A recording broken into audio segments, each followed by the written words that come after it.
this week's Love After Lockup updates. First, starting off with Emily. So, Emily's going to be on this upcoming season of Love During Lockup, and she dated this man named Justin, who unfortunately passed away in June of last year. While I was doing some digging into Emily, she's the one who is a licensed prostitute. She works at this brothel, and we're going to see more of that this season. I did get curious and I decided to look up this brothel that was advertised in the teaser that Emily works at. And it says it's Nevada's longest serving brothel. It's 100% safe, they claim, and 100% tax paying. And I found that Emily is still available by appointment at this brothel. And this was filmed like a year ago, what we're about to see. So she's been working there for at least a year now. And I did look at this podcast she recently did. And I was looking in the comments, and she had some positive comments from loved ones. Someone was like, oh my gosh, that's my best friend. To know Emily is to love her. I'm so proud. And then someone shared a not so positive experience with Emily. They said, hey, why don't you ask Emily to pay me the thousands of dollars that she owes me and return the keys she stole from me? She's not even close to a stand-up person. And then Emily herself came in and responded. She said, thank you for taking the approach to comment on this podcast. I'm so sorry you feel this way. And you know what? Like, I feel like this person's commenting under here because they probably feel like they can't get a hold of Emily any other way to get this resolved. She said, I'm so sorry you feel this way. However, I took the only approach I know I could, and I filed bankruptcy when I fell behind on rent payments. You have my lawyer's information, and as a collector who is included in the bankruptcy, it is legally prohibited to have direct communication to collect the debt. So this was 3 months ago. Maybe that's why she decided to do the show too, to help get that bag. His ex did an interview and claimed that she was the one that got all the money from the show since he was locked up, and she promised him she was going to give him half the money, but she allegedly never did. And Heather, she decided to go out with her man Xavier. She said, this is my third time having a drop of alcohol since her son was born. And she decided to go out to this place, and I'm not sure where exactly they went. It kind of looks like a gay bar just because there's like different decoration with rainbows on it. But we see Xavier here living his best life. It looks like he's wearing some of Heather's fishnets and some high heels. I wonder if these are Heather's clothes he's borrowing, or these are his own clothes that he got for himself. And I have some exclusive news about an upcoming season of Love After Lockup. So do you guys remember Hunter? He was on the last season of Love During Lockup. He was in the love triangle with Kate and Kaylee. And he was just like lying to them and dragging them both along the whole time. Well, I'm not sure who he's dating right now, but I do know we will be seeing him again. He gets out in just a few months, and the producers will be there to film his release. With him getting out in a few months, I don't know if he'll be on this next season of Love After Lockup or it's going to be the one after that, but he's definitely going to be coming back. And now let's talk about Jade and Chris. So Jade decided to unfollow Chris, and Chris is no longer following Jade. Either they unfollowed each other or one of them blocked the other person, and that automatically causes both of them to unfollow each other.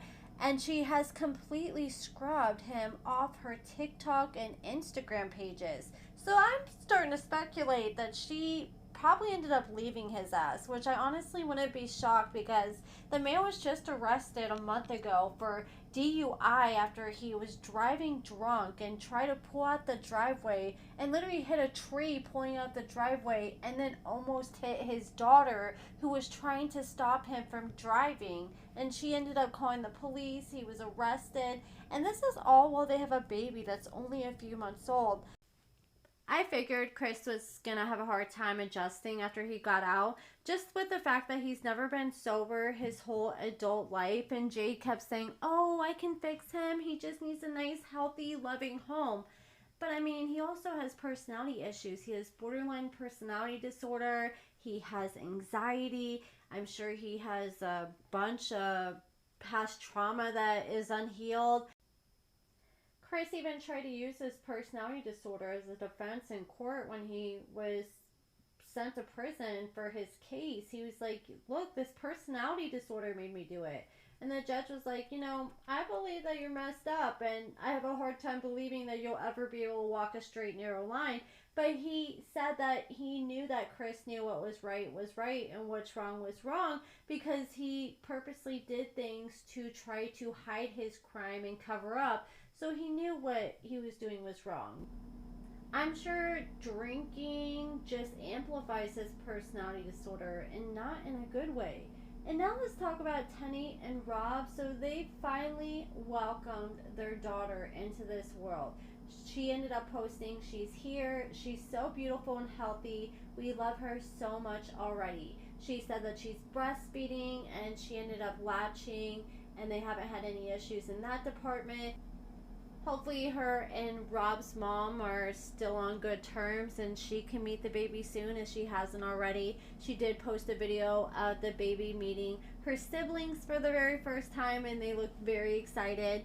And now let's talk about Maurice. So somebody ended up sending me this story post from Mandy the other day of Maurice driving, and if you look closely, there's a piece of aluminum foil, and this person who sent it to me, they're like, it looks like they're smoking something off that. And that's kind of what I'm thinking. I'm like, okay, that kind of looks like what it looks like when people smoke like heroin off of foil. Like back in my druggy days, that's exactly what it looked like.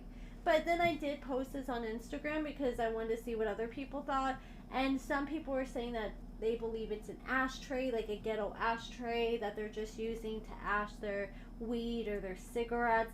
I don't know. You guys let me know what you think it looks like. Maybe I'm just overreacting. I just initially was like, oh, that must be something mischievous, because the fact that it looked like the burn marks were done like down, like in lines. And that's how people do lines. They sit there and they light it up and they go down in a line, inhaling it. And that's like the directions the burns are. And you even see like some brown yellowish spots on the right hand side of it. But I don't know. It could also be cigarettes like some people are thinking. You guys let me know what you think. There were a lot of people I saw in my comments that were like, wait a minute, he's driving? How is this even possible? Well, apparently his right leg works, and that's something that I just learned myself just a few months back when I was having a conversation with Maurice, when he was explaining, oh, Jessica doesn't want me to see my son. And I was trying to like brainstorm like ways that he can see his son. I'm like, okay, how about you like try seeing if you can meet up without Mandy? And he's like, well, I can't really do that because my right leg works, but I still need help, and I can't fully walk. And after he said his right leg worked, I'm like, damn, I did not know that. And I guess because of that, he's able to drive. And I wouldn't be shocked if he is able to eventually one day semi kind of walk again. Hell, if I was in his position, I would try to become an Uber driver since he's able to drive around. And now let's talk about Michael. He ended up having a real good Christmas. His girlfriend, or well, now wife, Kayla, spoiled him. She got him this new big toolbox, all these tools, a drill. She spent a nice little penny on him, and he found him a good girl. I mean, I don't know her personally, but she's been treating him real good. I mean, he got out to a new house that she got for the two of them and bought. She dropped thousands on a lawyer while he was locked up. She got him a car just like a week after he was released from prison. She pretty much gave him a whole fresh out of prison starter pack, and she's continuing to show up and spoil him, and he seems to be loving every minute of it. I mean, I don't blame him. But that's pretty much it, guys, for this week's updates. Let me know what you guys think about everything in the comments below, and just a little quick, not really update on Zaria and Troy. Zaria was arrested yesterday. I've been watching Karen's lives to see if she says anything. She still really hasn't said anything. She said she can't get in touch with Troy, and she knows just as much as we know at this point. But you guys let me know what you think about everything in the comments below, and thank you guys so much for watching.